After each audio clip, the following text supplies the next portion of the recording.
You can tell that exactly what ISIS wants is for us to come in. They need for us to be there. That's how the millennials. Yeah, that's what they're trying to get done. Realized. But I mean, we are already in there in a certain sense, again, with minimal numbers of air traffic controllers, advisors on the ground. But what about the fact that it has changed so much within Iraq, in that the Iranians are in Iraq now dealing with Iraqi troops far more than the United States is? Which is the other reason it's a problem to rely on Iraqi troops to be the liberators of this territory. Again, this is what happened before. We won back that territory from al-Qaeda in Iraq.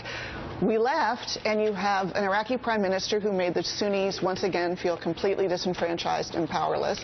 And that's why ISIS was able to move in and take over so much territory in the first place. It was not like they were some overpowering military force. That was a cakewalk. A lot of Sunnis welcomed them. How do we not replay that cycle? Because of Mali. Is anyone else at the table amazed by the creep of the argument that American troops should go in small and light, win a victory, and then get out, given the experience of the last dozen years or so?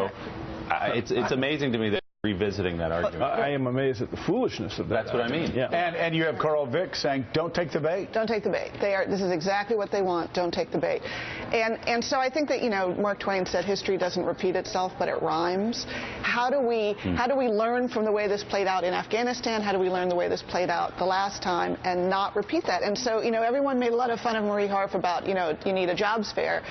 Obviously, that's not the case, but much more complicated than the military challenge, as complex as that is how do you create the kind of environment, the kind of political structure that will allow there to be something that replaces the current situation with something better where ISIS can't prevail. Nancy, once again.